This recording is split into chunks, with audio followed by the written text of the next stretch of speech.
Assalamu alaikum friends, I am Chehla Javed and today our topic is how to draft a charge sheet for domestic disciplinary action. As you know, the charge sheet is very important document because it is the charge sheet which sets the whole process of departmental action in motion. So the importance and the significance of charge sheet always remain the central topic of discussion and scrutiny throughout the process.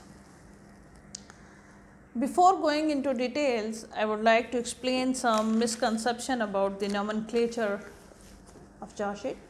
So, the charge sheet, show cause, explanation, letter of charge, statement of allegation, all these are same.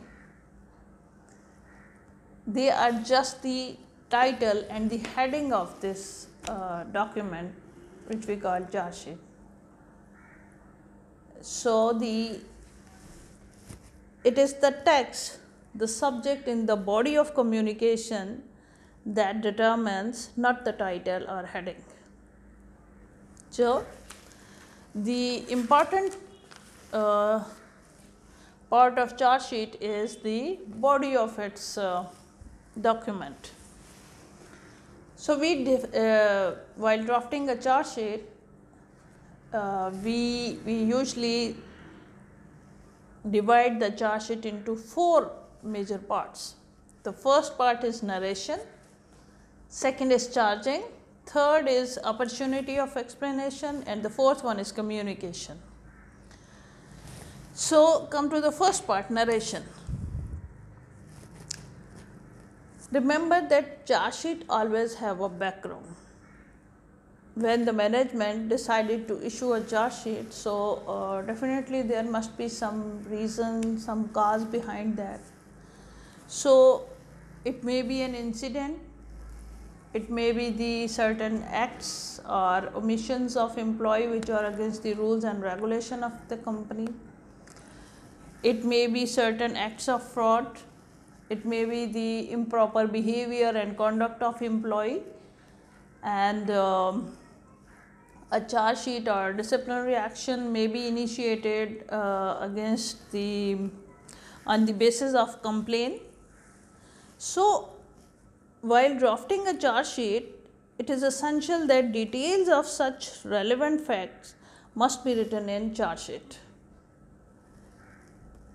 Depending upon the nature of allegation, the seriousness of allegation, the time, place and the persons which were present on the occasions and who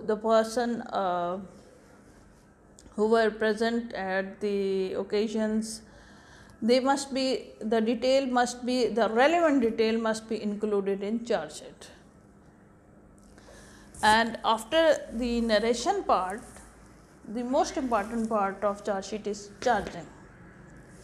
So, by charging we mean, in the charging part, the actual commission of acts on part of accused must be stated clearly.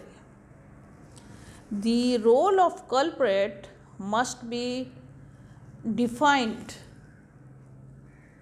The charge must be very specific, not vague, and the role of accused must be highlighted. And if there is a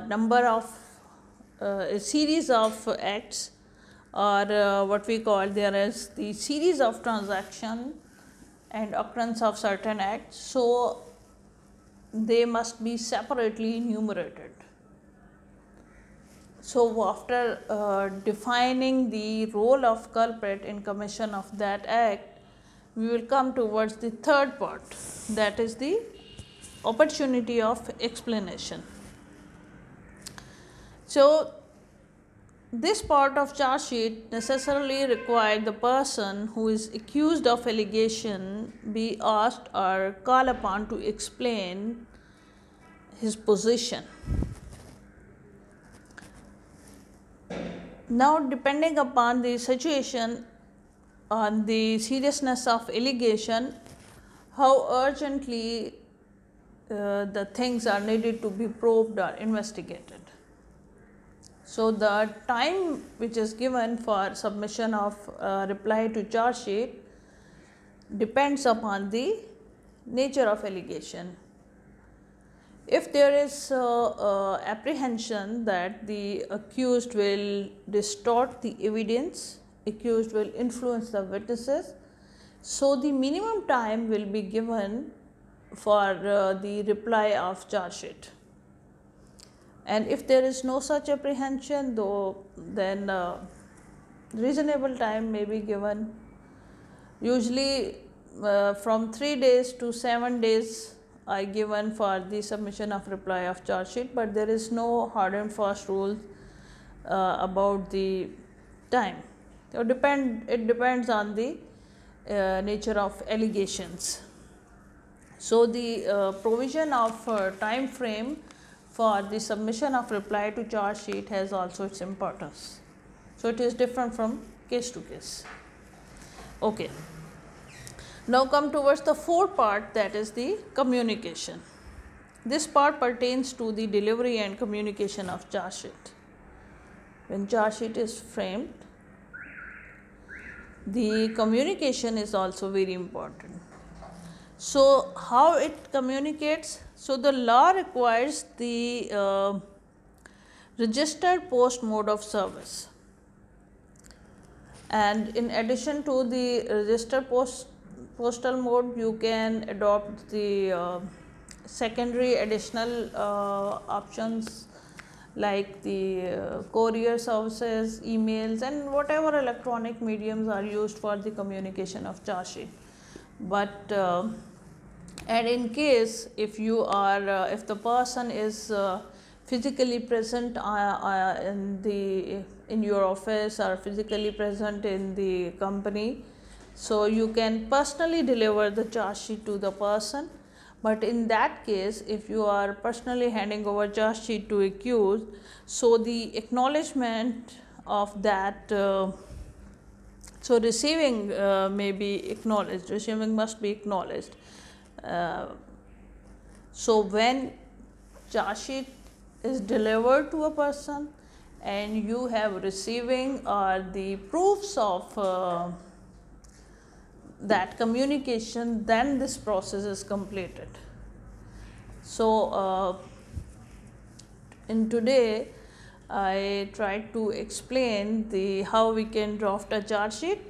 I hope all the things I tried to explain, that what are the major and essential parts of charge sheet. If there is any question, then you can write in comment box.